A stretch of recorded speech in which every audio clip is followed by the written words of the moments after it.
आप सभी का रैमो टॉपर शो में हार्दिक स्वागत है। आज के इस एपिसोड में मेरे साथ हैं अक्षिता अग्रवाल, जो मध्य प्रदेश के शिवपुरी जिले से हैं और वहाँ एक छोटा-सा गाँव है भटनावर, वहाँ से ये बिलॉन्ग करती हैं। तो भटनावर गाँव से होके और फिर एसएससी सीजीएल में ऑल इंडिया रैंक 201 लाने तक की जो जर्नी है, वो डेफिनिटली बहुत ही इंस्पायरिंग होने वाली है।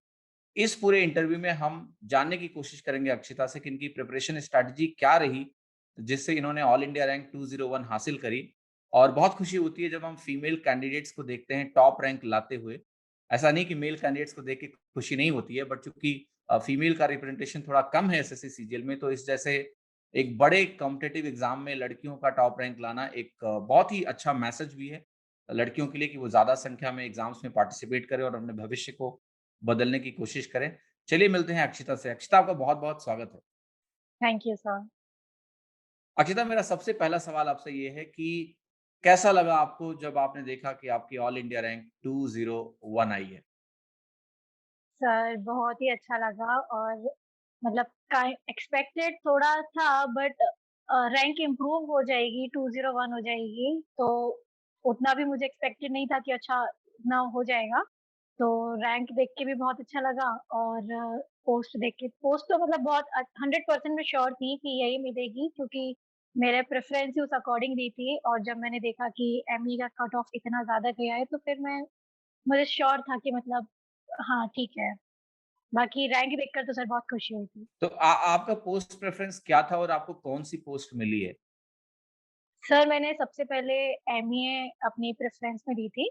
उसके बाद मैंने सेकंड अपनी प्रेफ़रेंस एक्साइज़ इंस्पेक्टर के लिए ही दी थी और नेक्स्ट मैंने फिर सीएसएस और बाकी पोस्ट अपनी उसमें प्रेफ़रेंस में दी थी। तो मेरा यही था कि अगर एमईए अगर मिल जाती है, तो बहुत अच्छा है क्योंकि मैंने अपनी सारी प्रिपरेशन एमईए को ही दिमाग में रख के की थी। अब वो अलग बात है कि एंड तक आते-आते कि मेरा हो गया था कि नहीं एमईए नहीं भी मिलती है, तो कोई बात नहीं। होम स्टेट की मेरी प्रेफ़रेंस थोड़ी बढ़ गई थी, तो फिर इसलिए मैंने होम स्टेट प्रेफ़रेंस की वजह से एक्साइज़ को ऊपर रखा। हुँ, तो कितने कितने नंबरों से आपका एमईए रह गया अक्षिता? सो 636 आई थिंक एमईए का जनरल गया है और मेरा टोटल स्कोर था 626 मार्क्स। मतलब 2 सवालों की वजह से एमईए नहीं मिला। बट कोई बात नहीं, यस सर। एक्साइज़ बहुत बहुत अच्छी पोस्ट है और आपको होम स्टेट में जाने का मौका मिलेगा, ये भी एक अपने आप में एक बड़ी चीज़ है। अक्षिता, एक सवाल जो सबसे इम्पोर्टेंट है जानना कि ये आपका कौन-सा प्रयास था एसएससी सीजीएल एग्ज़ाम में? और अगर कोई पहला प्रयास आपने लिया इस एग्ज़ाम में तो उसका क्या परिणाम रहा? सर ये मेरा सेकंड अटेम्प्ट था 2018 सीजीएल। इसके पहले मैंने 2017 एसएससी सीजीएल अटेम्प्ट किया था। हुँ, उस उसमें रिज़ल्ट क्या रहा आपका 17 में? सर उसमें मुझे टैक्स असिस्टेंट की पोस्ट मिली हुँ, सीबीआईसी में, तो मैं हुँ। अभी मुंबई कस्टम्स में पोस्टेड हूँ। अच्छा, मुंबई कस्टम्स में आप अभी ऑलरेडी पोस्टेड हैं। बहुत बहुत यस। अच्छा। सो अक्षता, एक चीज़ अब मुझे जानने को मन कर रहा है कि आपका जो एजुकेशनल बैकग्राउंड है वो कैसा था? मतलब आपका ग्रेजुएशन किस ईयर में पूरा हुआ? और ग्रेजुएशन के पहले आपका 12th का स्ट्रीम क्या था? मीडियम क्या था? 10th का स्ट्रीम क्या था? मीडियम क्या था? सर बिगिनिंग मेरी जो इनिशियल एजुकेशन थी वो वहीं गाँव के हिंदी मीडियम स्कूल से थी। उसके बाद मेरी 6th to 8th standard CBSE board मेरा रहा। फिर मैंने आईसीएसई बोर्ड में स्विच किया, तो 9th, 10th, 11th, 12th ये मेरा आईसीएसई बोर्ड में रहा। उसके बाद मैंने ग्रेजुएशन में इंजीनियरिंग की इंदौर से। 4 साल मेरा इंजीनियरिंग चला। इंजीनियरिंग में आपकी स्ट्रीम क्या थी? Electronics and communication. राइट। और ये किस साल में आपका ग्रेजुएशन कंप्लीट हुआ? 2017। 2017 में पूरा हुआ और उस उसी 2017 में आपने पहला अटेम्प्ट भी लिया जी एसएससी सर। सीजीएल का, ठीक है। जी सर। तो इंजीनियरिंग में अक्षता यूजुअली लोग प्लेसमेंट्स के बारे में सोचते हैं, सपना होता है कि बड़ी-बड़ी कंपनियों में, कॉर्पोरेट में जाके काम करें। अ, आपका सरकारी नौकरी की तरफ रुझान कैसे कैसे पैदा हुआ? सर एक्चुअली कॉलेज में तो जो भी मैं अपने सीनियर्स को देखती थी, तो सरकारी नौकरी की तरफ तो किसी का भी इंक्लिनेशन नहीं था, सभी का यही था कि टेक्निकल फील्ड्स में ही रहना है। बट मुझे एक फ्रेंड ने सजेस्ट किया कि एसएससी एक एग्ज़ाम होता है, तो हमें इसको ट्राई करना चाहिए। तो फिर मैंने इसके बारे में थोड़ा-सा सर्च किया कि क्या एग्ज़ाम है, क्या प्रोसेस है, किस लेवल का एग्ज़ाम होता है, सिलेबस क्या है। तो मुझे वो सही लगा, मतलब मेरा इंटरेस्ट का सब कुछ लगा। तो फिर मैंने मतलब डिसीज़न लिया कि हाँ, एसएससी करना है। और ये भी था कि उस टाइम प्लेसमेंट भी हो गया था कॉलेज से, कैंपस प्लेसमेंट। तो क्लासेस जाना स्टार्ट कर दिया था एसएससी के लिए। और फिर ये था कि वो जो जिस कंपनी में प्लेसमेंट हुआ था, तो वहाँ पे भी मेरी जो प्री जॉइनिंग ट्रेनिंग जो होती है, ऑनलाइन ट्रेनिंग, वो साथ में चल रही थी। तो उसमें भी सारा टाइम देना था और प्री की प्रिपरेशन चल रही थी सीजीएल के लिए, तो उसमें भी सारा टाइम देना था। तो उस टाइम पे किसी एक चीज़ को चूज़ करना था, तो फिर जॉब को क्विट किया। मतलब मैंने प्रॉपर उधर जॉइन भी नहीं किया था, सिर्फ ट्रेनिंग ही चल रही थी। उसको क्विट किया और फिर अपनी प्रिपरेशन कंटिन्यू की। तो फैमिली वालों को कन्विंस करना क्या आसान था कि हाँ, ठीक है, हम जो जॉब नहीं 4 साल की एक्चुअली, इंजीन नहीं, नहीं, नहीं, मैंने सबसे पहले अपने भाई को कॉल किया कि अ, ऐसा-ऐसा है, एसएससी एक एग्ज़ाम है, मुझे ये देना है, गवर्नमेंट जॉब का है। ही सेड तुझे यूपीएससी पढ़ना है, यूपीएससी पढ़, मैं तो अभी बोल रहा हूँ। मैं चाहता भी नहीं हूँ कि ये प्राइवेट जॉब कंटिन्यू कर। तो ही जस्ट सेड कि जितना पढ़ना है पढ़, कोई प्रॉब्लम नहीं है। तो फिर पेरेंट्स का भी वही था कि हमें कोई मतलब प्रॉब्लम नहीं है, जो पढ़ना है पढ़ो। क्या पढ़ने में बहुत अच्छी यूजुअली लोग घर वाले लोग बच्चों पे बहुत शक करते हैं। उन्हें लगता नहीं कि टाइम दे देंगे तो बच्चे पढ़ाई करेंगे। तो क्या आप पढ़ने में वाक़ई में शुरू से बहुत अच्छी थी कि उनको विश्वास था कि ये अगर जॉब जॉइन नहीं कर रही है तो वाक़ई में तैयारी करेगी, पढ़ाई करेगी अच्छे से? पता नहीं प्राइवेट जॉब के लिए सर सबके मन में, मतलब फैमिली में यही था कि ना बहुत स्ट्रेसफुल होता है। और उन्हें ये पता है कि मैं कैसी हूँ, मैं प्राइवेट जॉब कर सकती हूँ या नहीं। ये भी था और उन्हें कहीं न कहीं ये भी था कि हाँ, अगर इसने पढ़ाई स्टार्ट की तो ये पढ़ भी लेगी अच्छे से। तो एक वो भी चीज़ थी मन में, तो इसलिए पढ़ने के लिए एनकरेज किया कि अच्छा, एक यहाँ गवर्नमेंट जॉब इंटरेस्टिंग ही क्वेश्चन करेंगे। और भी है कि कई लोगों को ये लगता है कि सरकारी में काम नहीं है, जॉब में, लेकिन आप अभी जॉइन कर चुके हो। ये थोड़ा इसके बारे में बताइए कि वाक़ई में सरकारी नौकरी में ज़रूरत से ज़्यादा आराम है या ये भी एक मिथ है? नहीं सर, ऐसा कुछ भी नहीं है।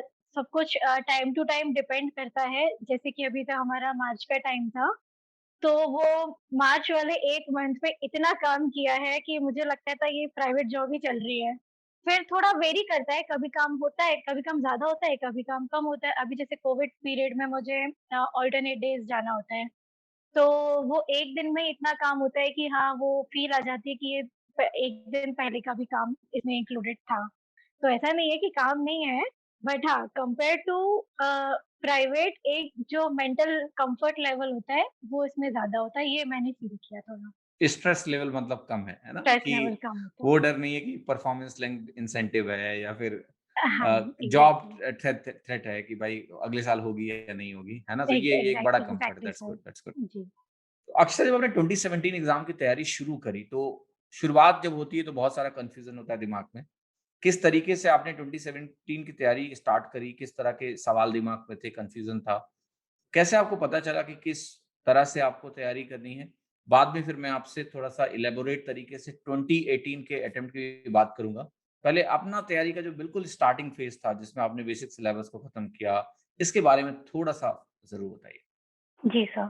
सर सबसे पहले तो मैंने सिलेबस ही चेक किया था कि क्या-क्या सब्जेक्ट्स क्या-क्या हैं और कितना पोर्शन उसमें पूछा जाता है। जैसे मैथ्स है, तो मैथ्स में वैसे तो होने को हमने स्कूल में बहुत कुछ पढ़ा हुआ होता है। इंटीग्रेशन, डिफरेंशिएशन, तो मैंने वो चेक किया कि वो पार्ट है क्या, या मतलब क्या-क्या इंक्लूडेड है सिलेबस में।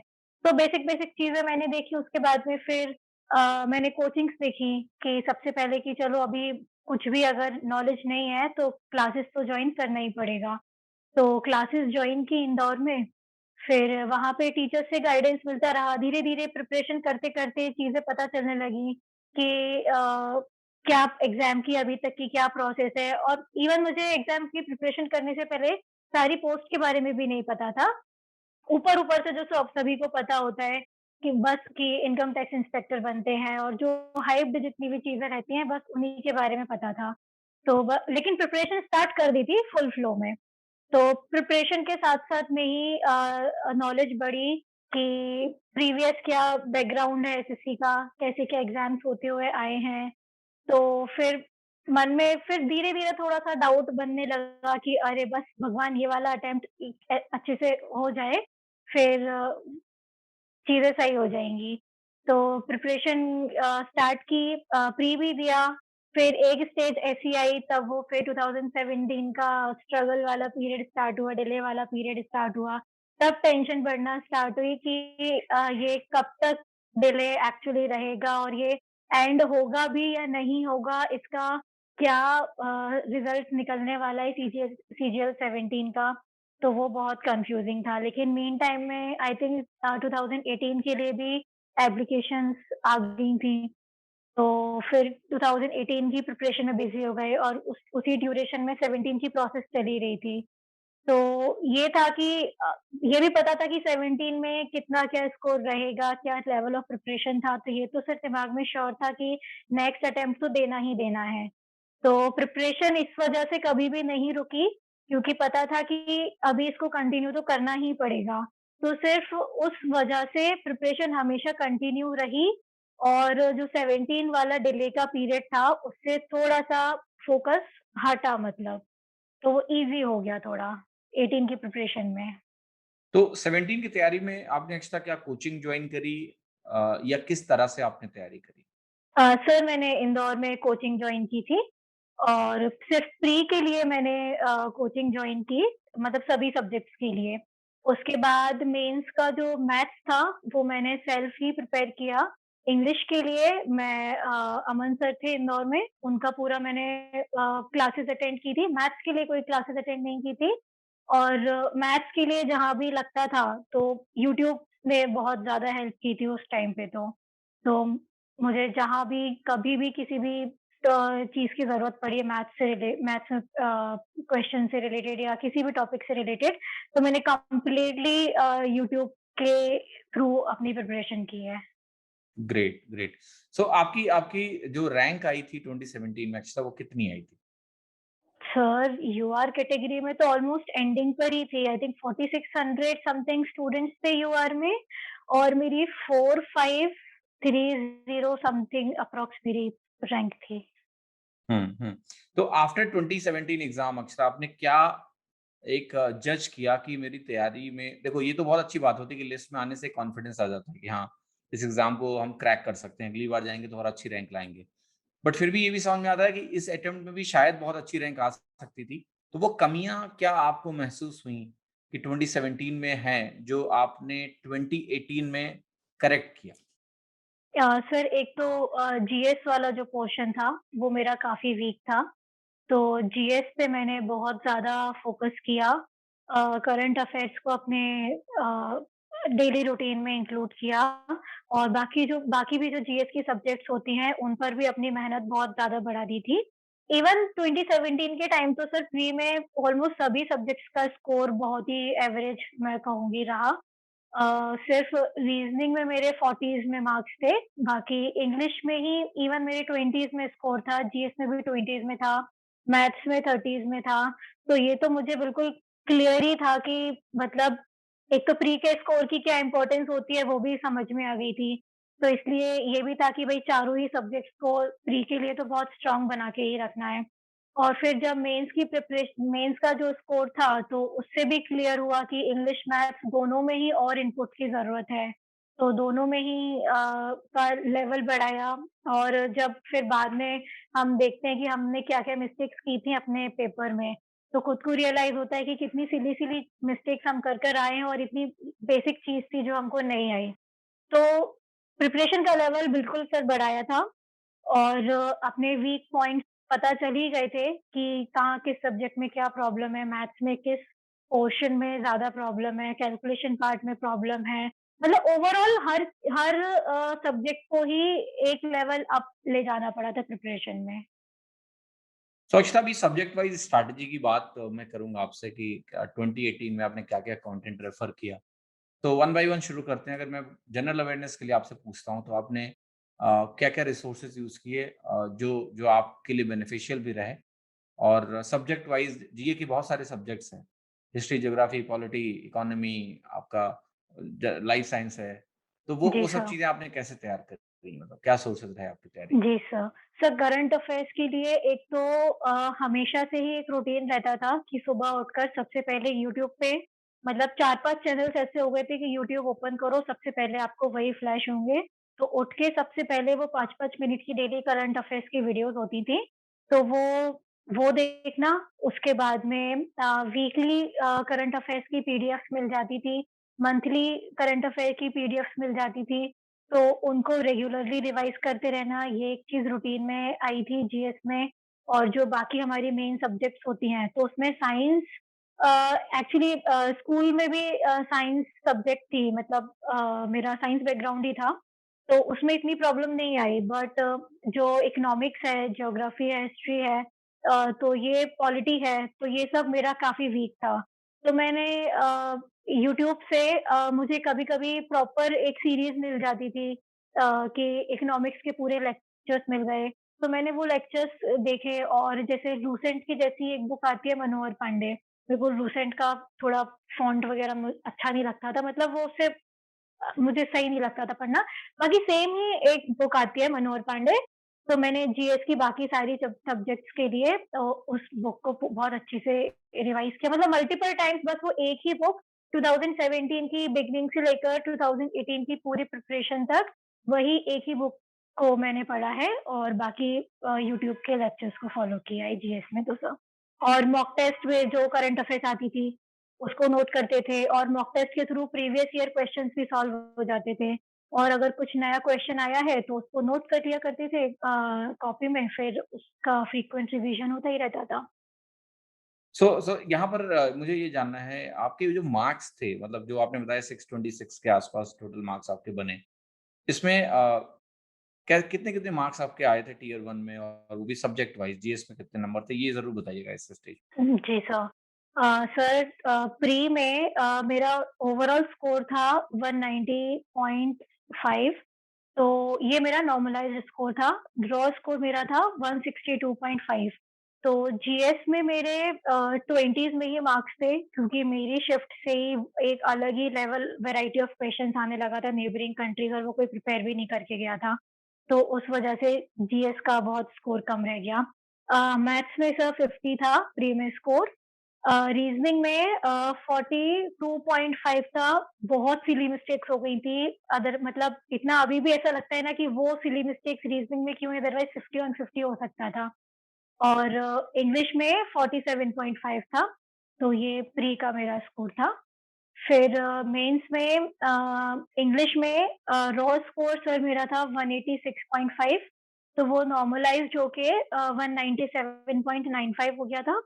और मैथ्स में रॉ स्कोर था 150 7 और 8 और नॉर्मलाइज़्ड स्कोर था 167 और टियर 3 में 69 मेरा स्कोर था सर। टीयर 3 में 69 बहुत वेरी गुड, वेरी गुड। तो टियर जी, 3 की स्पेशल स्ट्रैटेजी मैं आपसे ज़रूर पूछूँगा। ये अक्षरा अभी मैं दूसरे सब्जेक्ट पे आता हूँ। मतलब आपकी जीएस की स्ट्रैटेजी बहुत सिंपल थी। जी, लिमिटेड बुक्स लाइक मनोहर पांडे आपने बोला उसको यस सर, बार-बार आपने पढ़ा, यूट्यूब बार-बार और पढ़ा। करंट अफेयर्स, ठीक है? जी सर। That's it. दूसरा जो सब्जेक्ट है रीजनिंग जिसको ऑफ़न लोग ऐसे बोलते हैं कि तो बड़ा आसान है, इसको पढ़ने की क्या ज़रूरत है? बट स्टिल मुझे लगता है रीजनिंग में हाई स्कोर करने के लिए थोड़ा-सा उसकी प्रैक्टिस भी नीड होती है। तो आपने रीजनिंग के लिए क्या क्या तैयारी करी? सर रीज़निंग के लिए मेनली तो मॉक टेस्ट ही होते थे और प्रीवियस ईयर क्वेश्चन्स होते थे। पर अगर कुछ पर्टिकुलर वैरायटी ऑफ क्वेश्चन है जैसे कि मैट्रिक्स का कोई क्वेश्चन आता था, एक मिसिंग नंबर फाइंड करना, तो उसमें बहुत अलग-अलग वैरायटी मतलब कभी-कभी तो वो होता ही नहीं था क्वेश्चन, तो वो पता है कि अगर मॉक टेस्ट देते टाइम पे अगर ये इसका लॉजिक एक बार में नहीं समझ में आया तो उसको वही स्किप कर देना बेटर है क्योंकि फिर लॉजिक ढूँढने में बहुत टाइम लग जाएगा। तो कुछ एक पर्टिकुलर वैरायटी ऑफ क्वेश्चन्स होती हैं जो हमेशा टाइम लेती हैं। तो उनके क्वेश्चन्स की प्रैक्टिस ज़्यादा से ज़्यादा की, प्रीवियस ईयर के उसी वैरायटी के क्वेश्चन्स निकाले या फिर कहीं और किसी भी प्रैक्टिस टेस्ट सेट्स जो होते हैं, उसमें से वो क्वेश्चन्स करना और अगर कोई और टॉपिक है जैसे क्लॉक होती है, बाकी अभी आई थिंक उसपे क्वेश्चन्स नहीं आते हैं, बट प्रिपरेशन करते टाइम लगता है कि अगर आ गया तो ऐसे कोई भी अगर टॉपिक होता है जिसमें डाउट होता है, कैलेंडर हुआ तो ये एक बार में नहीं बनता है, तो उसके लिए फिर मैंने यूट्यूब पे सर्च किया, लेक्चर्स मिल जाते थे और वो कॉन्सेप्ट क्लियर हो जाता था। बाकी तो मॉक टेस्ट के बेसिस पर ही सर रीज़निंग की है। मैथ्स का सब्जेक्ट जो सबसे ज़्यादा ड्रेडेड सब्जेक्ट हो गया है आज की डेट में, सारा एस्पिरेंट जब बात करता है तो मैथ्स, मैथ्स, मैथ्स। आपकी मैथ्स की जो प्रिपरेशन थी 20 क्योंकि 2017 का मैथ काफ़ी डरावना आया भी था। तो वो उस भय से जो लोग निकल के आए थे, वो ज़्यादा डरे हुए थे कि अगली बार क्या ही आएगा। तो आपकी कैसी रही मैथ्स की तैयारी? किन रिसोर्सेज़ को आपने 2018 में यूज़ किया? नोइंग कि आपने 2017 का एग्ज़ाम दे रखा है, तो उसका असर भी था। 2018 वाले एस्पिरेंट ने ज़्यादा तैयारी करी मुझे लगता है मैथ्स की। फिर से लोग अब ढर्रे पे आ गए हैं, अब लोग कम पढ़ रहे हैं। 2018 वाले बच्चे तो मैथ्स में ना जाने क्या-क्या, कितने डायग्राम और क्या पढ़ के चले गए जो आया ही नहीं, ठीक है? सो थोड़ा-सा मैथ्स की तैयारी के बारे में बताइए 2018 में क्या सोर्सेज़ रहे आपके? कैसे आपने प्रिपरेशन करी? Yes sir. सर 2017 से थोड़ा स्टार्ट करूँगी। 2017 के टाइम पर यूट्यूब पे ऐसे बहुत ज़्यादा टीचर्स नहीं हुआ करते थे।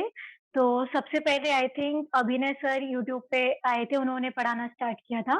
तो मैंने उनका पूरा कोर्स देखा है 2017 के टाइम पे ज्योमेट्री, अलजेब्रा या कोई भी टॉपिक हो।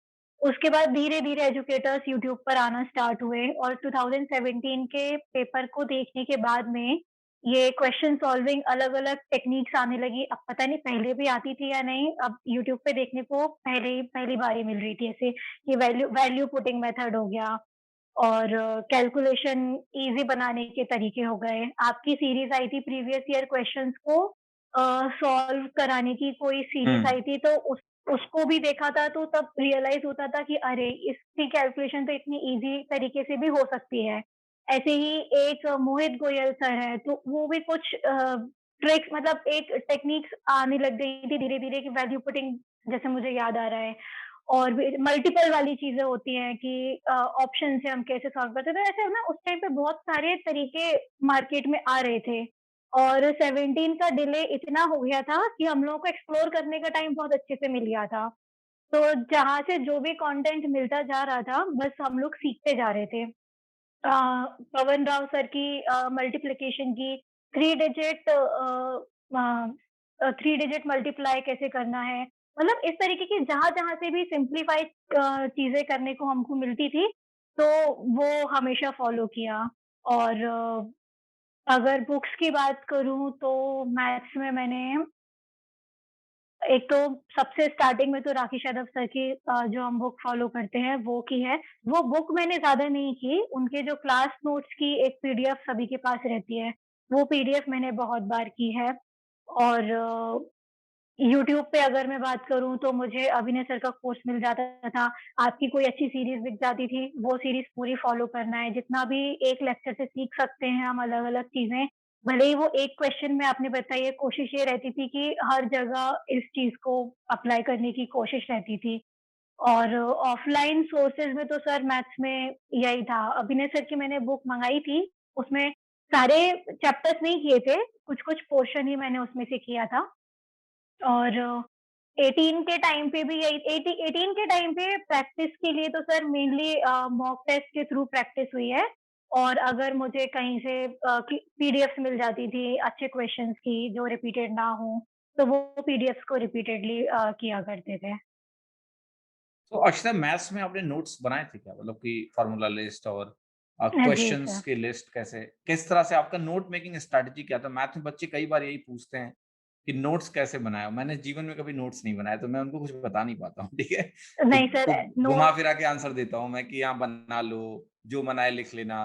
बट मैं ये जानना चाहता हूँ कि आपकी अपनी स्ट्रैटेजी क्या थी? मुझे ऐसा लगता है कि नोट्स बनाना अच्छी आदत है, क्योंकि रिवीजन आसान हो जाता है। बट ये होता है कि सेलेक्टिव नोट्स कैसे बनाए जाएँ? आपकी क्या स्ट्रैटेजी थी? सर ज़्यादा नोट्स तो मुझसे भी नहीं बन पाते। मतलब जो जैसे मेन इम्पोर्टेंट एक तो फ़ॉर्मूलेज़ हो गए हमारे, फ़ॉर्मूलेज़ हो गए, कुछ स्क्वायर रूट्स होते हैं, क्यूब रूट्स होते हैं, स्क्वायर्स होते हैं, क्यूब्स होते हैं, जो हमें प्रैक्टिस करते-करते ना याद होते जाते हैं कि हमें पता चलता जाता है कि ये तो फ्रीक्वेंटली यूज़ हो रहे हैं ये डिजिट्स तो उनको हम लिखते जाते हैं कहीं-कहीं पे। मतलब मेरे नोट्स तो ऐसे होते थे कि रैंडम चीज़ें कहीं-कहीं मिलेंगी और वो उसे मैं ही समझ सकती हूँ कि ये मैंने कब कहाँ पे क्या लिख दिया। और उनको मेरा रिवाइज़ करने का भी ऐसे ही रहता था कि बस मैंने एक पेज उठाया, उस पेज पे क्या-क्या इम्पोर्टेंट लिखा हुआ है, उस पे नज़र मारी जल्दी से। मॉक टेस्ट में जो भी कुछ अच्छे क्वेश्चन्स मिलते थे, मतलब मैं बहुत कम ही लिखती थी क्वेश्चन्स को, पर हाँ, अगर वहीं एक बुकमार्क वाला कोई ऑप्शन आता था टेस्ट देते टाइम पे, तो वो कर दिया करती थी। उनको कभी टाइम मिलता था तो रिवाइज़ कर लिया, और अगर क्वेश्चन्स के सॉल्यूशंस में कहीं कोई अच्छी चीज़ दिख गई है सॉल्यूशन वाले पार्ट में, तो सिर्फ़ उसको नोट कर लेना। और अगर किसी बुक में कहीं कोई बहुत ही अच्छा सॉल्यूशन मिल गया या कोई ऐसी चीज़ मिल गई जो हर क्वेश्चन में अप्लाई हो सकती है, तो उस चीज़ को नोट कर लेना। बाकी मैंने ऐसे प्रॉपर क्वेश्चन आंसर ऐसे करके नोट्स मैंने कभी नहीं बनाए हैं। और अगर मैं कोई पर्टिकुलर फैकल्टी की टीचर की कोई पीडीएफ फॉलो कर रही हूँ, तो उस पीडीएफ का जो सॉल्यूशन होता था, मैं सिर्फ़ क्वेश्चन पीडीएफ मतलब question number and then solution number, मतलब उस तरीके से मैं सॉल्यूशन करती जाती थी, वो भी सारे नहीं, अगर फर्स्ट अटेम्प्ट में हो गया तो उसको मैं नोट नहीं करती थी। जिसमें थोड़ा-सा टाइम लग रहा है, तो वो मैं सॉल्यूशंस नोट करती जाती थी। फिर रिविज़न के टाइम पे क्या होता था कि पीडीएफ मेरे सामने ओपन रहती थी, और सॉल्यूशन भी मेरे सामने पेपर पे रहता था। तो उस टाइम पे बर्डन नहीं लगता था कि एक पीडीएफ में इतने सारे क्वेश्चन्स हैं, तो ये अब कैसे रिवाइज़ हो पाएँगे। तो एक रहता है कि हाँ, चलो मैंने पहले भी किया हुआ है, सॉल्यूशंस मेरे सामने हैं, अगर मुझसे नहीं हुआ तो सॉल्यूशन देख के हो ही जाएगा। और मेरी ये स्कूल टाइम से भी हैबिट है कि मैंने हमेशा मैथ्स का क्वेश्चन ऐसे पेपर पे ऐसे हर क्वेश्चन ऐसे पेन से ऐसे सॉल्व कर के नहीं देखा है। मतलब मेरी हैबिट ये होती थी कि लैपटॉप पे स्क्रीन पे क्वेश्चन ओपन है, तो मैं कोशिश करती थी कि वही ऐसे करके हाँ, ये ऐसे हो जाएगा, ये ऐसे हो जाएगा। तो ये मेरी मोस्ट ऑफ द टाइम मेरी हैबिट रहा करती थी, बट इससे मेरी एक्यूरेसी की प्रॉब्लम थोड़ी आने लग गई थी, क्योंकि मॉक टेस्ट देते टाइम एक्यूरेसी बिगड़ जाती थी। तो मतलब इवन 8 से 10 क्वेश्चन भी मेरे मॉक टेस्ट में गलत होते जाते थे, तो मुझे बस यही डर रहता था कि मेन एग्ज़ाम में एक्यूरेसी सही रहे। और लकीली मेन एग्ज़ाम में मेरा आई थिंक बस एक ही क्वेश्चन गलत हुआ था, एक्यूरेसी सही थी। तो यही चीज़ें थी। प्रॉपर नोट्स कभी मेंटेन नहीं किया, जो-जो इम्पोर्टेंट लगता था, कहीं भी किसी भी सोर्स से बुक हो, ऑनलाइन कोई सोर्स हो, मॉक टेस्ट हो, बस उसको नोट कर लिया, और रिवाइज़ तो उसको फिर करना ही है, ये नहीं कि बस लिख के छोड़ दिया, वो चीज़ सो कभी नहीं। अक्षता, मैथ्स में जैसे आप सवाल कर रहे हो और कोई सवाल मान लिया नहीं हो रहा है, डाउट्स हो रहे हैं, डाउट रिज़ॉल्यूशन का प्रोसेस आपका क्या क्या था? जैसे आपने मोस्टली यूट्यूब से कंटेंट रेफर किया और पढ़ा है, तो यूट्यूब पे मोस्टली वीडियोज़ होते हैं, वहाँ इंटरैक्शन नहीं है कोई। तो जी सर। आपका डाउट का क्लैरिफ़िकेशन प्रोसेस क्या था? कोई ग्रुप था जिनके साथ आप डाउट क्लियर करते थे? कैसे आपने अपने डाउट्स को रिज़ॉल्व किए? जी सर। सर एक्चुअली हम लोगों का एक ग्रुप व्हाट्सएप ग्रुप है, हम 5 लोगों का।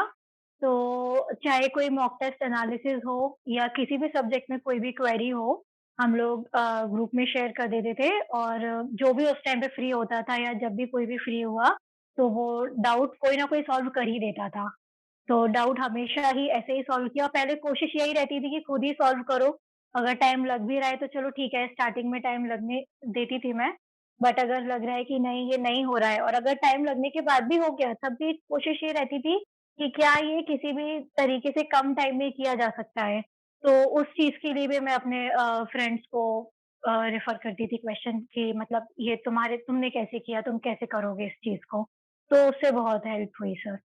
तो ये व्हाट्सएप ग्रुप जो आपका था अच्छा, उसमें कुछ ग्रुप के रूल्स भी थे कि कई बच्चों का ये कहना है कि अगर व्हाट्सएप ग्रुप हम बना लेते हैं दोस्तों के साथ, तो वो कहीं न कहीं लोग मीम शेयर करने लगते हैं और फिर पढ़ाई नहीं होती है, ठीक है? तो क्या-क्या कुछ रूल्स थे ग्रुप के कि यहाँ पर सिर्फ़ पढ़ाई की बात होगी और कुछ नहीं होना है?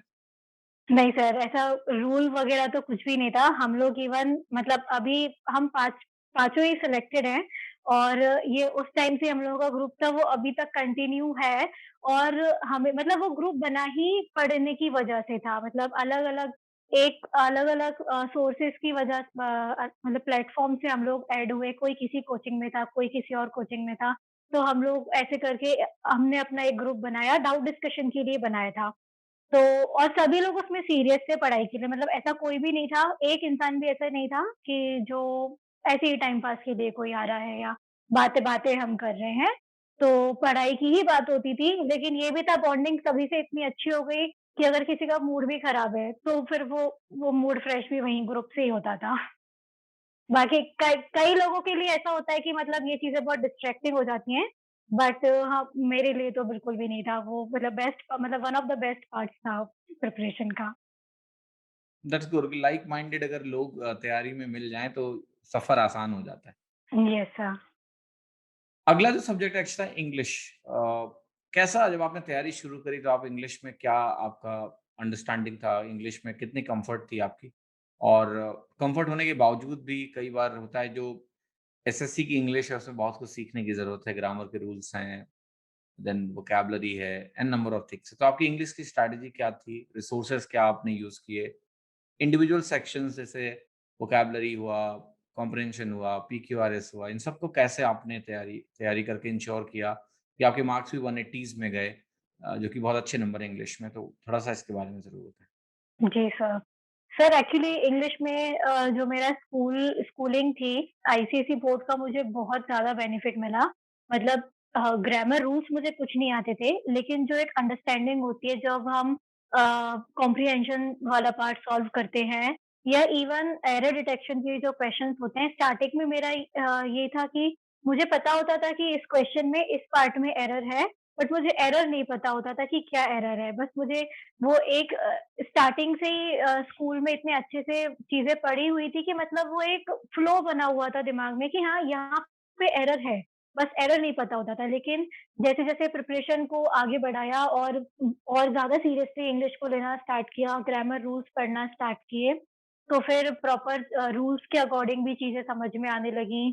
और वोकैब वाला पार्ट तो सर ऐसा था कि मतलब मैं सुबह 4 बजे बैठ जाती थी पढ़ने के लिए, चाहे सर्दी का टाइम हो या कोई भी टाइम हो, क्योंकि अगर सुबह सुबह 4 वोकैब बजे मतलब आप य कितने बजे यस उठ जाते हाँ, थे? मैं मतलब ये समझिए 4 से 10-5 मिनट पहले ही उठती थी और मैं सीधे बस वोकैब लेके बैठ जाती थी।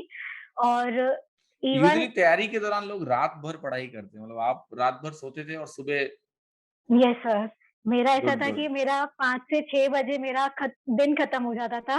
मेरा ग्रुप पे ये लोग मैसेज का वेट करते थे कि अक्षिता का मैसेज आ रहा होगा, I call it a day.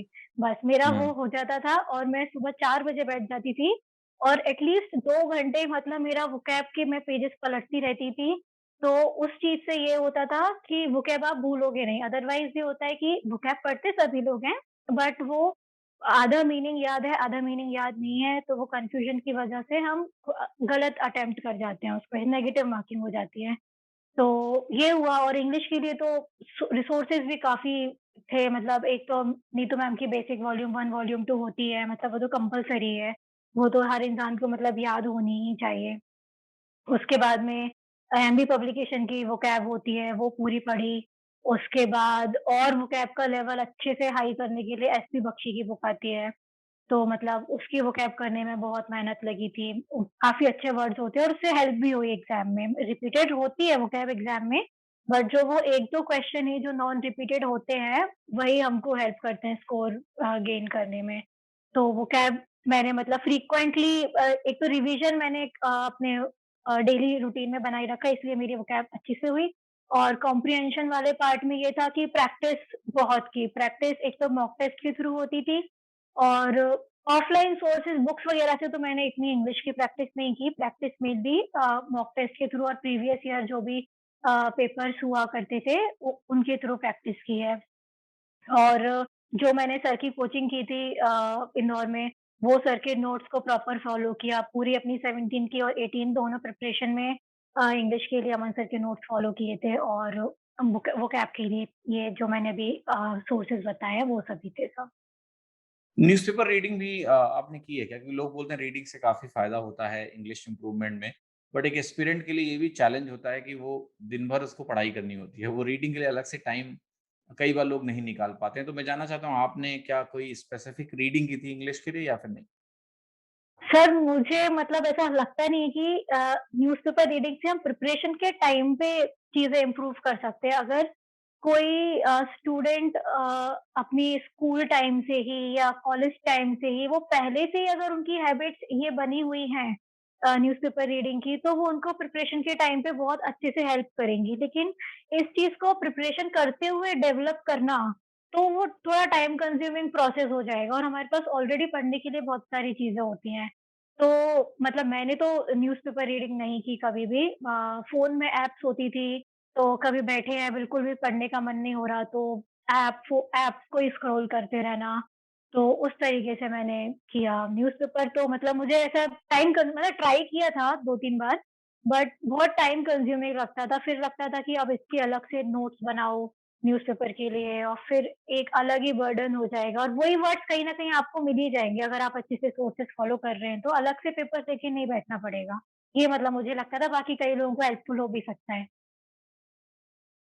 तैयारी में अक्षता प्रीवियस ईयर क्वेश्चंस का क्या महत्व होता है? अभी क्या हुआ है कि प्रीवियस ईयर क्वेश्चन की भी कई कैटेगरी हो गई है। जी, टीसीएस वाले हाँ। प्रीवियस ईयर क्वेश्चन, टीसीएस के पहले वाले प्रीवियस ईयर क्वेश्चन, 2011 के बाद वाले प्रीवियस ईयर क्वेश्चन, 99 से 2011 वाले प्रीवियस ईयर क्वेश्चन। आपके हिसाब से प्रीवियस ईयर क्वेश्चंस की इम्पोर्टेंस तैयारी में क्या है? और एस्पिरेंट को प्रीवियस ईयर क्वेश्चन में मतलब कौन-सा ऐसा पार्ट है जो हाई प्रायोरिटी करना चाहिए, कौन-सा मीडियम प्रायोरिटी, कौन-सा लो प्रायोरिटी है? मतलब how do you recommend people to follow previous year questions? क्योंकि अभी प्रीवियस ईयर क्वेश्चन भी बहुत ज़्यादा हो गया है। मैंने देखा किताबों में लिख के आने लगा है 10,000 से ज़्यादा सवाल। सो एक एक मेंटल प्रेशर भी है कि 10,000 से ऊपर सवाल हैं। So what you suggest to the new aspirant और आपका क्या प्रीवियस ईयर क्वेश्चंस के थ्रू लर्निंग का तरीका रहा है उसको ज़रूर बताएँ?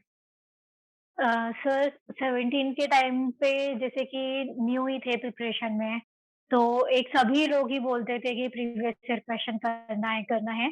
तो ऐसे 90s वाले तो कभी भी नहीं किए, हमेशा आई थिंक मैंने तो 2010 के बाद के अप्रॉक्स जो होंगे वो किए थे और मॉक टेस्ट में कभी-कभी 90s वाले आ जाते थे, तो उस तरीके से वो किए। लेकिन 18 के टाइम पे ये था कि 17 का पेपर का मतलब पेपर थोड़ा डिफरेंट था।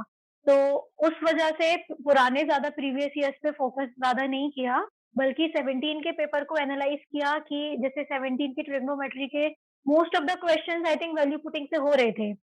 तो इन चीज़ों पे ज़्यादा फ़ोकस था कि क्वेश्चंस को कैसे ईज़ी बनाया जाए या जो हम क ट्रेडिशनल मेथड से क्वेश्चंस करते आ रहे हैं, उनको कैसे अभी किया जा सकता है। लेकिन अभी आई थिंक जो सीजीएल 19 और जो भी अपकमिंग एग्ज़ाम्स हैं, तो इनमें आई थिंक अभी टीसीएस वाले जो प्रीवियस ईयर्स पेपर्स हो रहे हैं, रिसेंटली जो हो रहे हैं, ये आई थिंक बहुत हेल्पफुल रहेंगे स्टूडेंट्स के लिए अगर वो करें तो, क्योंकि I think same kind of pattern एक फॉलो हो रहा है क्वेश्चंस का। थोड़ा क्रिएटिव मतलब क्वेश्चंस नए बनकर आ रहे हैं, तो अगर एस्पिरेंट्स क्वेश्चन मेकर की मेंटालिटी को थोड़ा समझ पाएँ कि किस-किस तरीके से वो क्वेश्चन को मॉडिफाई कर रहे हैं, तो वो थोड़ा हेल्प करेगा। बाकी बहुत पहले के प्रीवियस ईयर करने से तो अभी मुझे नहीं लगता कि ज़्यादा हेल्प हो पाएगी।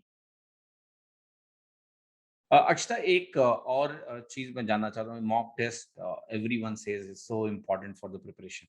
आपकी मॉक स्ट्रैटेजी क्या थी? मतलब अगर मैं 2018 अटेम्प्ट की बात करूँ, तो मैं नंबर्स भी जानना चाहूँगा कि आपने प्रीलिम्स के कितने मॉक दिए और मेंस में मैथ और इंग्लिश के अलग-अलग कितने फुल मॉक्स दिए हैं? लगभग नंबर्स में बॉल पार्क नंबर आप बता दो अप्रॉक्सिमेटली। सर मॉक टेस्ट मतलब 2018 की प्रिपरेशन तो मेरी आई थिंक पूरी मॉक टेस्ट के बेसिस पर ही हुई है। अ, और पूरी प्रिपरेशन में अगर मैं देखूँ तो सर मॉक टेस्ट तो डेली होता था। वो जितना भी टाइम था उस अकॉर्डिंग कैलकुलेट कर सकते हैं हम। डेली 1 टेस्ट मैथ्स का होता था, 1 टेस्ट इंग्लिश का होता था और टेस्ट तो मतलब 2-2 घंटे का ही होता है, बट उसके अलावा काफ़ी ज़्यादा टाइम टेस्ट एनालिसिस में ही जाता था। मैथ्स को करने में भी बहुत टाइम जाता था। इवन जो क्वेश्चन हो गए हमको वो भी फिर से करना होता है।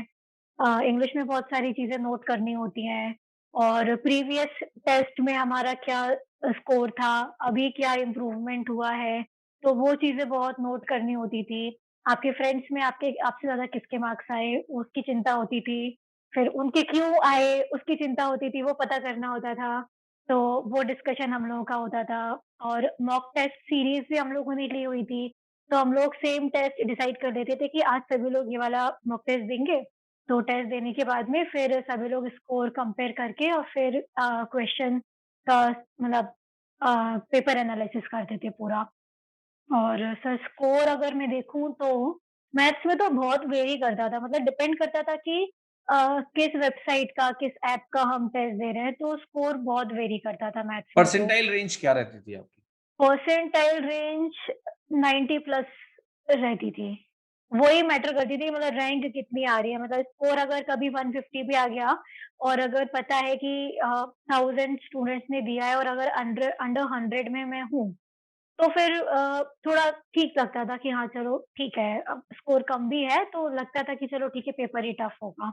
तो बेस्ट परसेंटाइल क्या रही आपकी मॉक में? Best percentile I think 95 to 100 के बीच में ही कुछ रहा होगा। ऐसे एग्ज़ैक्ट तो नहीं याद। बाकी इंग्लिश में मैंने जो एसएससी ट्यूब पे मॉक टेस्ट होता था, तो एक बार मेरी फर्स्ट रैंक भी आई है और कई ग्रेट। बार टॉप 5 में या टॉप 10 में मतलब क आ जाती थी इंग्लिश में तो मोस्टली। तो इंग्लिश में और बाकी अगर मैं मॉक टेस्ट में भी देखूँ और वेबसाइट्स के भी तो स्कोर वेरी तो करता था बट हाँ, 170 प्लस तो मोस्टली रहता ही रहता था, इवन 180 प्लस ही रहता था मॉक टेस्ट में। तो अगर मैं नंबर ऑफ मॉक्स की बात करूँ अक्षता आपके 2018 वाले अटेम्प्ट में, तो कितने-कितने प्री के लिए आपने कितने मॉक लगभग दिए होंगे? अप्रॉक्स?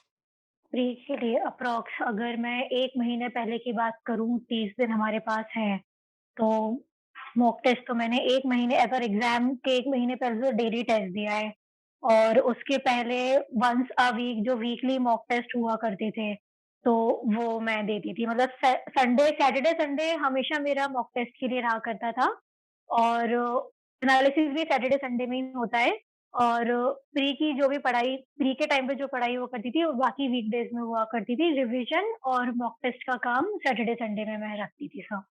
और फिर जैसे-जैसे एग्ज़ाम पास आने वाला है, तो फिर टेस्ट की फ्रीक्वेंसी बढ़ जाती थी। तो ऐसे काउंटिंग तो नहीं पता बट हाँ, मॉक टेस्ट तो बहुत दिया मतलब पूरी जो पैकेज लिया करते थे हम लोग, वो यूटिलाइज़ हो जाता था। सो इसमें अक्षता जो एनालिसिस का टाइम होता था, मान लिया अगर पर आवर मैं बोलूँ पर मॉक एनालिसिस टाइम कितना होता था लगभग आपका?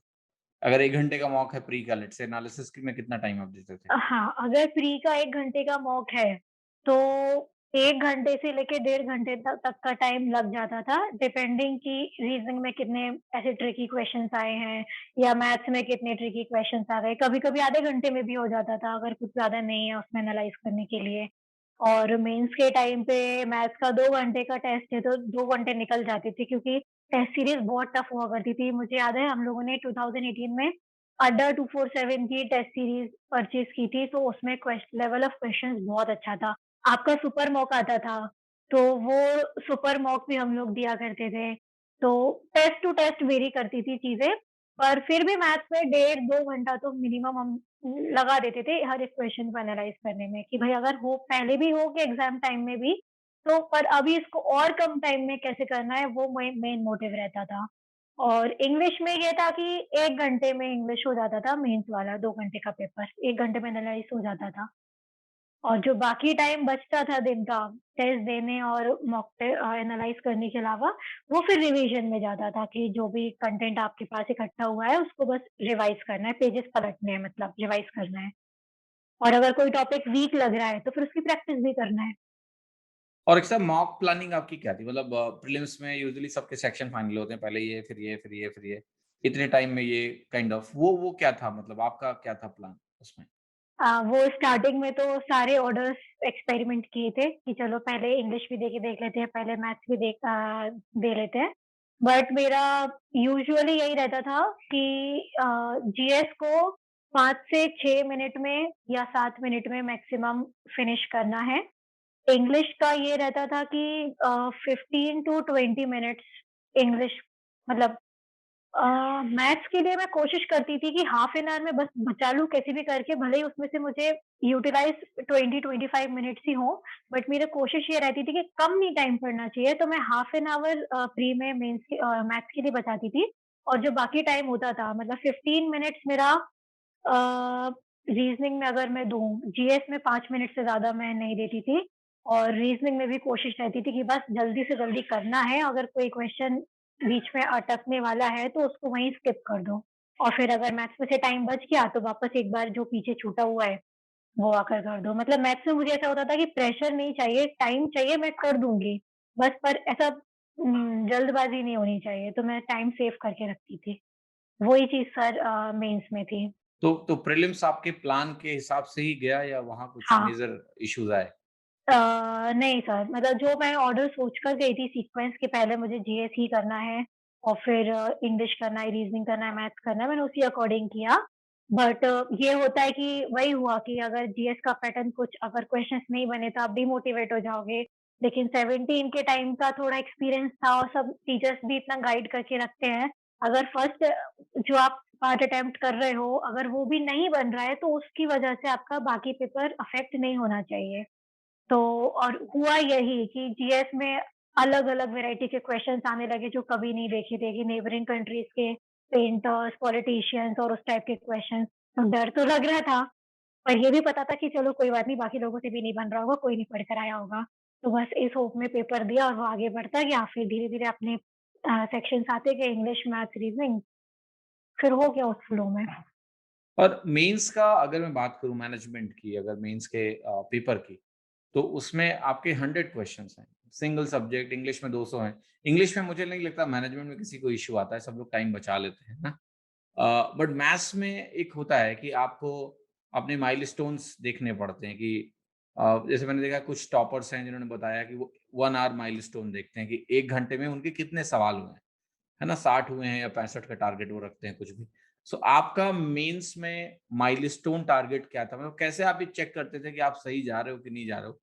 और क्वेश्चंस को का जो सिलेक्शन होता है, जैसे बोलते हैं लोग स्किपिंग इम्पोर्टेंट है। आप कैसे क्वेश्चन को स्किप करते थे और कोई ऐसा एक्सपीरियंस है मीन्स में कि किसी सवाल में आप फँस गए और निकला नहीं वो और फिर क्या फ्रस्ट्रेशन होती है? वो थोड़ा-सा उसके बारे में ज़रा रि बताइए सोच के। क्या क्या था मेंस का एक्सपीरियंस आपका? जी सर। सर एक तो मेंस में क्वेश्चन सभी को सेम सीक्वेंस में नहीं आते हैं। किसी को कोई क्वेश्चन आएगा फर्स्ट में, किसी को कोई क्वेश्चन आएगा।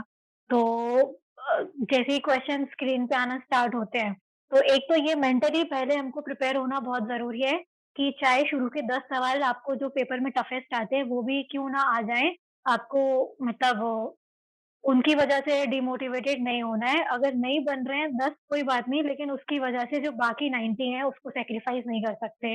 मतलब ये ना हमें थोड़ा मेंटली बहुत सारी चीज़ों के लिए प्रिपेयर होना पड़ता है कि ये एक गलती की वजह से जो पूरा पहले का इतना हम पढ़ते हुए आए हैं, मेहनत करते हुए आए हैं, वो वेस्ट नहीं होनी चाहिए। तो बस यही था कि दिमाग में यही था कि अगर कोई क्वेश्चन नहीं बन रहा है, तो स्किप करो, art of skipping the question बहुत इम्पोर्टेंट है। तो और ये 1 घंटे वाली स्ट्रैटेजी मेरी रहती थी कि स्टार्टिंग 1 आवर में आपके कितने क्वेश्चन्स हो गए, वही 60 अप्रॉक्स अगर क्वेश्चन्स पता है कि 90 प्लस 95 प्लस परसेंट एक्यूरेसी से अगर हुए हैं, तो एक कॉन्फिडेंस रहता है मन में कि हाँ, ठीक है, एक हमने एक certain level of questions solve कर लिए हैं। और फिर उसके बाद में पर उसमें भी फिर ये होता है कि हमें ये भी पता होता है कि जो हम क्वेश्चन्स छोड़कर आए हैं, अभी वो हमसे होने वाले हैं या नहीं होने वाले। तो अगर ये भी पता है कि हाँ, नहीं वो भी हो जाएँगे, एक ट्रायल है, तो वो 1 घंटे पहले ही कॉन्फिडेंस और अच्छे से बिल्डअप हो जाता था। और अगर पता है कि नहीं अब तो जो छोड़ कर आए हैं वो बहुत मुश्किल से होने वाले हैं, तो फिर मतलब रियलिटी हमेशा अपने दिमाग में रहती थी कि क्या सीन चल रहा है। हम मतलब एग्ज़ाम देते टाइम खुद को बेवकूफ़ बिल्कुल भी नहीं बना सकते। तो वही था कि क्वेश्चन करो, एक तो जल्दबाज़ी में सिली मिस्टेक्स नहीं करनी है, एग्ज़ाम मेंस के टाइम पे ये बहुत इम्पोर्टेंट होता है। एक तो साथ में बाकी इतने सारे लोग एग्ज़ाम दे रहे होते हैं, किसका कितनी जल्दी पेन चल रहा होता है। ये छोटी-छोटी बहुत सारी चीज़ें होती हैं, कौन शीट ज़्यादा माँग रहा है, तो इनसे लेवल ऑफ नर्वसनेस बढ़ने लगता है। तो हमें इन चीज़ों को इग्नोर करते हुए आना चाहिए। तो मेंस में यही था, मुझे सबसे ज़्यादा डर अपनी एक्यूरेसी का था क्योंकि मॉक टेस्ट देते टाइम पे मेरे काफ़ी क्वेश्चन्स गलत रहते थे, तो मेरा फ़ोकस एक्यूरेसी पे काफ़ी था। तो मैंने हर क्वेश्चन को पेशेंटली किया, पेशेंटली मतलब ऐसे भी नहीं कि बहुत आराम-आराम से किया, बट हाँ बाकी चीज़ों का मैंने इफ़ेक्ट नहीं आने दिया कि बाकी एग्ज़ाम हॉल में क्या हो रहा है। सिर्फ़ अपने पेपर पे अपनी स्क्रीन से पे फ़ोकस था। तो वन बाय वन क्वेश्चंस जैसे-जैसे आते गए, मैं सॉल्व करती गई और जो नहीं हुआ, उसको स्किप किया। उसको उस टाइम पे अगर हम सोचने लग जाएँगे आगे वाले क्वेश्चन करते टाइम भी कि वो एक क्वेश्चन निकल गया, वो ऐसे होगा, तो वो होगा कि नहीं होगा, तो हमें ये वाले थॉट्स में भी नहीं इंडल्ज होना होता है। ये तो इससे हमारी आगे की जो टाइम बचता है, रिमेनिंग टाइम जो होता है, उसपे भी इफ़ेक्ट पड़ता है। तो ये कुछ-कुछ चीज़ें ऐसी होती हैं जो मतलब बिना पढ़ने वाली होती है पर वो बहुत इम्पोर्टेंट होती हैं। तो इस पे सबको थोड़ा फ़ोकस करना चाहिए प्रैक्टिस के टाइम पे। अच्छा टियर 3 की तैयारी आपने कैसे करी? आपके मार्क्स जो हैं नियर 70 हैं। So how did you prepare for tier 3? क्या क्या आपका सीक्रेट रेसिपी है टियर 3 में अच्छे मार्क्स का? सर जैसे 2017 में भी प्रोसेस तो सेम ही थी बट पता नहीं एसएससी है तो उस टाइम पे एग्ज़ैक्ट 60 स्कोर था और 18 के टाइम पे अलग से मतलब ऐसा कुछ नहीं किया बट हाँ, ये था कि खुद से ही चेक करते रहना कि अभी करंट में क्या-क्या टॉपिक्स चल रहे हैं।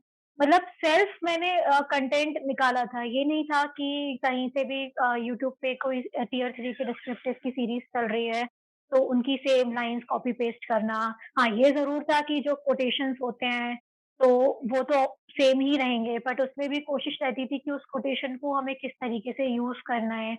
बाकी तो यही था कि मतलब अपनी थोड़ी लैंग्वेज को सही रखना है। हाँ, मतलब बहुत ज़्यादा बड़े-बड़े वर्ड्स यूज़ नहीं करने हैं, नॉर्मल लैंग्वेज ही रखना है, सिम्प्लिफाइड ही।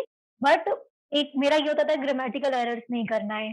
तो छोटी-छोटी चीज़ों का उसमें ध्यान रखना, प्रेज़ेंटेशन सही होना और कंटेंट खुद से ही निकाला था। मतलब अगर कोई टॉपिक जैसे प्लास्टिक पॉल्यूशन है, पता है सभी लोग उसी पर लिख रहे हैं और ऑलमोस्ट सेम कंटेंट लिख रहे हैं। तो फिर उसमें ये थॉट प्रोसेस रहती थी कि मतलब अगर मैं खुद से कुछ अलग लिखना चाहूँ, तो वो मैं क्या लिखूँगी? तो मतलब मेरा और ये हर चीज़ में ही थोड़ा रहा है कि अगर अलग कुछ चीज़ बनानी है, तो उसमें खुद का कुछ अलग मतलब डिफरेंशिएट करने के लिए कुछ करना है, तो अलग थोड़ा करना ही पड़ेगा। तो उस पे को फ़ोकस ज़्यादा रहता था। बाकी तो सर एसएससी वो डिस्क्रिप्टिव है, कुछ भी हो सकता है। तो ये जब यूएफएम का एक वो आया कि यूएफएम चल रहा है, तो आपने बैठ के एनालाइज़ किया कि कहीं हमने छोटी तो नहीं लिख दिया है कॉपी में कि नंबर 0 हो जाएँ? ये काफ़ी काफ़ी टेंस माहौल था, तो कैसा आपको डर था कि आपको लग रहा था कि मैंने सब सही लिखा है, हमें कोई दिक्कत नहीं है? नहीं सर, मतलब मुझे तो इतना डर था कि वो जो पिन कोड उन्होंने दिया था 11000083 अब मैं अभी भी कन्फ्यूज़ हूँ, 83 या 84 उन्होंने दिया था और मुझे लग रहा था कि मैं उल्टा लिख कर आई हूँ, 83 था तो 84 लिख कर आई हूँ। तो मुझे था कि बस अगर ये चल रहा है यूएफएम में तो मैं तो गई और मैंने सीजीएल 19 के लिए फॉर्म भरा था लेकिन मैं एग्ज़ाम देने के लिए नहीं गई थी। तो मुझे ये बात का और ज़्यादा डर था कि मतलब मैं कितना रिग्रेट करूँगी इस चीज़ के लिए कि मैं एग्ज़ाम देने भी नहीं गई और इधर यूएफएम लग गया, तो वो तो बहुत ही एक डरावना पीरियड था, यूएफएम वाला तो। बहुत सारे ट्वीट्स किए फिर उसके लिए, जब पता था खुद पर आ गई है अब कुछ भी हो सकता है, तो बहुत ट्वीट्स किए थे। Great, great. एक एस्पेक्ट अक्षता और है भी जो तैयारी में अब हम बात करते हैं उन एस्पेक्ट्स की जिनका लेना-देना सिर्फ़ पढ़ाई से नहीं है, वो एक साइकोलॉजिकल एस्पेक्ट भी है, एक मेंटल प्रेशर जो होता है कहीं न कहीं प्रिपरेशन के दौरान। आपके साथ ये अच्छा था कि आपने पहले अटेम्प्ट में कुछ ले लिया, रैंक आ चुकी है, सो कूल हो आप कि हाँ, मेरे को जॉब तो मेरी लग गई। कम से कम लोग ये नहीं बोल रहे हैं कि इसका टाइम बर्बाद हो रहा है, ठीक है? तो ये जो एस्पेक्ट क्योंकि आपके जो बाकी फ्रेंड्स आप करो तैयारी कर रहे होंगे, कोई ना कोई ऐसा होगा जो इस फेज़ में रहा होगा कि उसकी जॉब नहीं होगी और वो तैयारी कर रहा है। तो ये जो मेंटल प्रेशर होता है प्लस जो एग्ज़ाम्स में इतना डिले है, कॉम्पिटिशन इतना हाई है कि यू नेवर नो आपके 2-4 नंबर से इधर-उधर होने से आपकी पोस्ट बदल जाती है। 1 नंबर रह जाने से आप लिस्ट से बाहर हो जाते हो। तो सारा एस्पिरेंट बहुत ज़्यादा प्रेशर में रहता है। तो आप लोगों के क्या मतलब उस तरह के फन एलिमेंट्स थे या मोटिवेटिंग फैक्टर्स थे जिससे आपको ये था कि कंटिन्यूअस चलते जाना है, रुकना नहीं है? सर, एक तो कंटिन्यूअस चलते जाना इसका तो मेन फैक्टर यही था कि ये खुद को पता था कि हमें कहाँ पहुँचना है और ये पता था कि अभी क्या मिला है। तो सैटिस्फैक्शन को जब हमें खुद को ही नहीं होगा, तो फिर हम रुक ही नहीं सकते हैं। तो मुझे पता था कि नहीं भई सिर्फ़ इस पोस्ट से तो कुछ नहीं होने वाला है, तो इस वजह से प्रिपरेशन में कभी रुकावट नहीं आई। बाकी ये जो अभी बहुत सिनेरियो चल रहा है कि भाई किस्मत का बहुत बड़ा एक रोल प्ले अभी होने लगा है। तो अब कर तो अभी एज़ ऑफ नाउ रिफ़ॉर्म्स ही हम कर सकते हैं, बाकी ऐसे ज़्यादा कुछ बड़ा कर नहीं सकते हैं। बस जिसके साथ होती है ये चीज़, उन लोगों के लिए बहुत ज़्यादा डिप्रेसिंग होता है। मेरे साथ में एक बहुत मेरा क्लोज़ फ्रेंड है, तो मुझे पता है कि लोग किस सिचुएशन से गुज़रते हैं उस टाइम पे और अपने बाकी के प्लान्स भी लोग छोड़कर आते हैं ये होप में कि नहीं चलो एसएससी देना है, स्कोर भी अच्छा आ जाएगा और मतलब सब ठीक हो जाएगा। बट इतनी सारी अनफॉर्च्यूनेट इवेंट्स एसएससी में हो जाते हैं, कि जो कभी किसी ने सोचे भी नहीं होते हैं। तो वही है लेकिन आपकी लाइफ में हमेशा ऐसे लोग होने चाहिए कि जो कुछ भी हो जाए वो आपको कभी डिमोटिवेटेड रहने ही ना होना ज़रूरी है चलो ठीक है हम लो फ़ील करते हैं और वो कभी-कभी ज़रूरी भी होता है लेकिन आप उसी स्टेज में कंटिन्यू ना रह जाए, एक अपलिफ्ट करने वाला इंसान आपकी लाइफ में होना चाहिए, फ्रेंड्स होने चाहिए पेरेंट्स होने चाहिए, कभी-कभी फैमिली में भी ऐसा हो जाता है या इवन फ्रेंड्स में भी ऐसा हो जाता है कि उन लोगों को लगता है कि अरे! इतने टाइम से प्रिपरेशन चल रही है, अभी तो कुछ भी नहीं हुआ। पर मुझे कभी उस चीज़ से फ़र्क नहीं पड़ा ऑनेस्टली, क्योंकि मुझे ये पता था कि मेरी साइड से कमी नहीं रही है।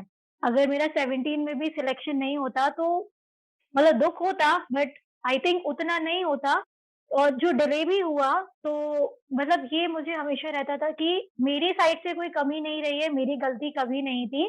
तो अगर डिले हो भी रहा है तो कोई बात नहीं, आगे देखा जाएगा।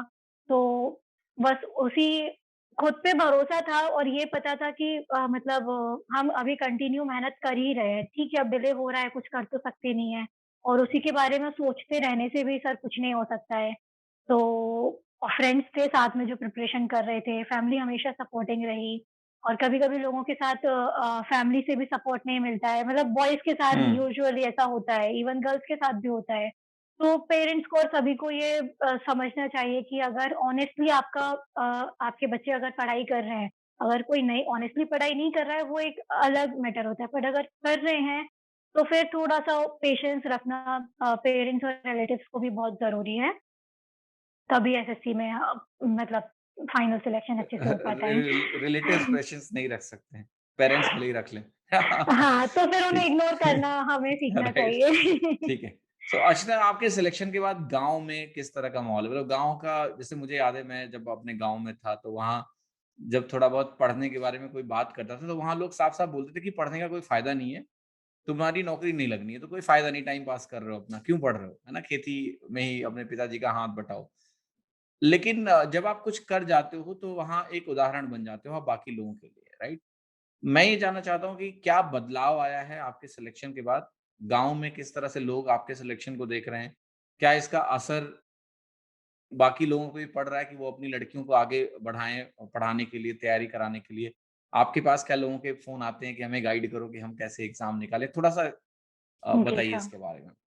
सर 2017 का जब रिज़ल्ट आया था, तो मतलब मिली लोएस्ट पोस्ट ही थी कहने के लिए, बट मैं घर पर नहीं थी अपने, मैं इंदौर ही थी, प्रिपरेशन चल रही थी। तो मुझे नेक्स्ट डे मेरी मम्मी ने बताया कि जो नेबर्स हैं उन्होंने ढोल बजवाए थे और जो हमारे घर पर एक अंकल आते हैं, वो मिठाई का डब्बा लेकर आए थे और घर के बाहर पटाखे फोड़े गए थे। मतलब ये सीरियल 17 के टाइम पे ये हो गया था। तो मतलब और मैं घर पे ही नहीं थी, तो मैं मतलब यही सोचती रहती थी कि मतलब एक पोस्ट से ही मतलब सभी लोग इतना खुश हैं और 18 के टाइम पे भी सर सभी लोग बहुत खुश थे। फिर न्यूज़पेपर में क्या बोलते हैं, न्यूज़पेपर में आर्टिकल्स आने लगे थे, 2 बार आया, तो वो पढ़ के मतलब मुझे कैसा भी लगे, बट बाकी लोगों को पढ़ के फैमिली में बहुत अच्छा लगता है, पेरेंट्स को बहुत अच्छा फ़ील होता है। एक्चुअली क्या होता है, जब हम स्कूल टाइम में होते हैं, छोटे होते हैं, तब हम बाकी लोगों के आर्टिकल्स देखते हैं कि ये दीदी के इतने मार्क्स आए, इनका ऐसा हुआ। तो जब ये चीज़ खुद के साथ होती है, खुद का फ़ोटो होता है, कोई एग्ज़ाम होता है, रैंक होती है, तो वो एक बहुत ही अलग फीलिंग होती है देखने में ही। और वहाँ पे जो मेरा गाँव है, मतलब एज़ सच ऐसा बहुत ज़्यादा भी नहीं था कि कोई एजुकेशन के अगेंस्ट हो। बट हाँ, अभी लोगों को और एनकरेजमेंट डेफ़िनेटली मिलता है कि हाँ, बिल्कुल डेफ़िनेटली चाहे लड़का हो चाहे लड़की हो, बिल्कुल पढ़ाई करना चाहिए। मतलब हमेशा एनकरेज ही करते हैं सभी लोग पढ़ने के लिए और इम्प्रूवमेंट्स हो रहे हैं सर, काफ़ी इम्प्रूवमेंट्स हैं। Good, good. अक्षता, एक चीज़ और कि जो तैयारी आपकी रही है इसमें ऑन एन एवरेज, ये सवाल मतलब एक रिचुअल है, अगर हम नहीं पूछेंगे तो कई लोगों को लगता है कि ये सवाल क्यों नहीं पूछा गया। कितने घंटे आप डेली पढ़ाई करती थी? ओके। Daily per day? लोगों को लगता है कि टॉपर्स जो है सोते नहीं हैं, वो दिन-रात पढ़ते रहते हैं, 16-18 घंटे पढ़ते हैं। तो आपका क्या रूटीन था? किस तरह से आप पढ़ाई करते थे? ऑन एन एवरेज आप बताना कि कितने घंटे आप पढ़ते थे? और तैयारी के दौरान क्या आप रोज़ पढ़ते थे या बीच-बीच में ब्रेक वूक भी होता था, मूवीज़ देखते थे या नहीं? थोड़ा-सा इसके बारे में ज़रूर। सर मेरा रूटीन यही रहता था कि मैं 4 साढ़े 4 बजे मैं बैठ जाती थी पढ़ने के लिए। उसके बाद 8-9 बजे के अराउंड ब्रेकफ़ास्ट, वो 15 मिनट का टाइम वहाँ, मतलब मुझे ऐसा था कि 12 बजे तक बिल्कुल भी टाइम वेस्ट नहीं करना है। वो तो मतलब ऐसा पूरा यूटिलाइज़ करना है टाइम कि अगर मैं बाकी दिन में कुछ ना भी पढ़ पाऊँ तो मुझे रिग्रेट ना हो। तो सुबह 4 बजे से लेकर दिन के 1-2 बजे तक तो मेरी फुल एफिशिएंसी में पढ़ाई चलती थी विदाउट वेस्टिंग मतलब अननेसेसरी टाइम, ठीक है? उसके बाद में दिन में आई थिंक एक नैप तो बहुत इम्पोर्टेंट होती थी, चाहे वो 15 मिनट्स की हो, हाफ एन आवर की हो, लंबे टाइम के लिए बिल्कुल नहीं सोना है। फिर दिन के टाइम में मैं कोशिश करती थी कि 6 बजे तक थोड़ा और अच्छे से पढ़ पाऊँ। 3 से 6 या 2 से 6 के टाइम में मैं मोस्टली मैथ्स प्रैक्टिस करना या कुछ भी ऐसा थोड़ा हेवी सा ऐसा ले लिया कि मतलब जिसको याद करने की बहुत ज़रूरत ना हो, फ्रेश-फ्रेश पढ़ने की ज़रूरत ना हो। मतलब जो पहले पढ़ा हुआ है उसको दिन के टाइम पे पढ़ती थी और 6 बजे के अराउंड मेरी मेन पढ़ाई बंद हो जाती थी। फिर मेरा एक ही होता था कि दिन भर से अगर आप सुबह से पढ़ रहे हो, तो एक सफोकेशन टाइप मुझे डेली होने लगता था। तो मेरा एक रूटीन था कि ब मुझे वॉक करना ही है कैसे भी करके। तो मैं हाफ एन आवर 45 मिनट्स अपने डेली टेरेस पे वॉक करके आती थी। उसके बाद में मेरा फिर ये रहता था कि मॉक टेस्ट से रिलेटेड मेरा क्या प्रीवियस वीक का पेंडिंग है या प्रीवियस डे का पेंडिंग है या कहीं कुछ मुझे लिस्ट बनानी है फ़ॉर्मूलेज़ की या कुछ, तो वो बस कुछ छोटा-मोटा काम अगर मेरा रह जाता था, तो उसके बाद में करती थी 9-10 बजे के अराउंड मैं सो जाती थी। तो मतलब वही अगर हम हिसाब लगाएँ तो 6-6-12 अप्रॉक्स 12 आवर्स तो बहुत डेडिकेशन से पढ़ाई होती थी। 2-3 आवर्स अगर मैं एक्स्ट्रा मान लूँ तो उसमें नॉर्मल कुछ चीज़ें अगर रह गई हैं तो वो, बाकी ऐसा नहीं कि रात-रात भर जग-जग के पढ़ाई कर रही हूँ। बीच में कभी ऐसा भी टाइम आता था कि नहीं हो रहा है मन पढ़ने का, टीवी देखना है मतलब तो 1 घंटे अगर टीवी देखने में चला गया तो फिर वो 1 घंटा जैसे-जैसे निकलता है ना तो उसको दिमाग में आने लग जाता है कि नहीं वापस पढ़ने जाना है। तो एक ये खुद को रियलाइज़ होने लग जाता है कि कितना लेज़र टाइम हमारे लिए सफिशिएंट है, कितना मतलब हो गया मूड फ्रेश तब वापस चलते पढ़ाई पे। तो ये अपने आप आ जाती है वो चीज़। अक्षरा आपकी हॉबीज़ क्या हैं? और वो हॉबीज़ ड्यूरिंग प्रिपरेशन क्या आपने परस्यू करी या नहीं?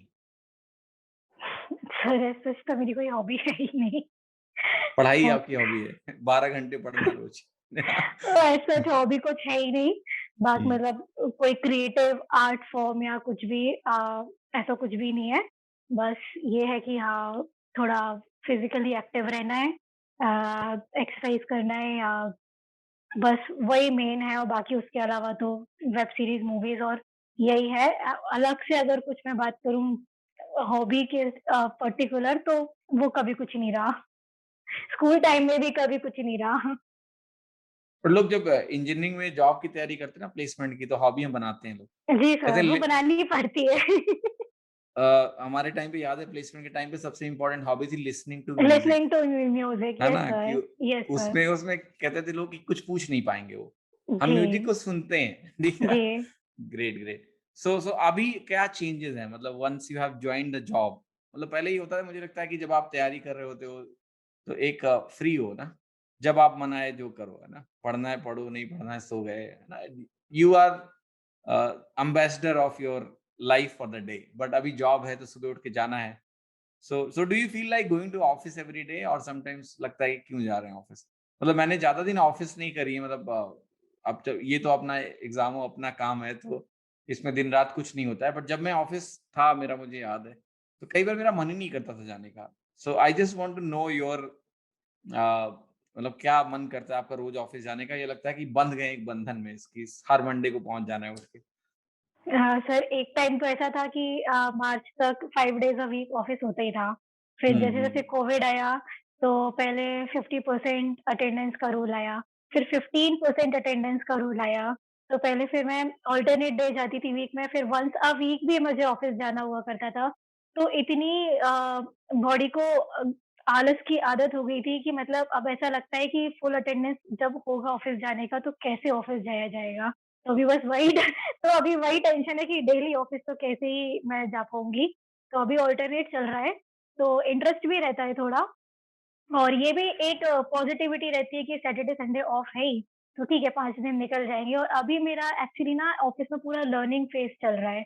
तो मैं और थोड़ा अच्छे से डेडिकेशन से ऑफ़िस में काम करने की कोशिश करती हूँ, कि जिससे जब मैं नेक्स्ट अपनी जॉइनिंग लूँ तो ये ना लगे कि मैं मुंबई 6-8 महीने टाइम पास करके नहीं आ रही हूँ, कुछ सीख कर ही आई हूँ वहाँ से। ग्रेट, तो ग्रेट। अच्छा है, it's overall a very good experience और मुंबई ऑफ़िस भी मेरा बहुत अच्छा है और पूरा स्टाफ भी बहुत अच्छा है। हुँ। अब मुंबई लोकल का थोड़ा एक्सपीरियंस बताइएगा अक्षता, क्योंकि मेरे साथ एक छोटी-सी कहानी जुड़ी है मुंबई की। मुझे याद है कि मैं अपनी जॉइनिंग के लिए गया था मुंबई। सो उस समय क्या हुआ कि मुंबई हेडक्वार्टर सांता क्रूज़ में था और मैं पुणे से गया सांता क्रूज़ और वहाँ से मेरे मामा जी कोलाबा में रहते थे। सो अब ये था कि वहाँ आप टैक्सी लेके नहीं जा सकते, ट्रैफ़िक बहुत होता है, तो आपको लोकल से जाना है। और लोकल में मैं गया और मैंने इतनी भीड़ देखी लोकल में कि मैं बस लेके वापस पुणे चला गया। मतलब मैं कोलाबा नहीं गया लोकल से, मेरी हिम्मत नहीं हुई। इतनी भीड़ थी, 2-3 बार मैंने कोशिश करी, मैंने कहा मेरे से नहीं होना ये, ठीक है?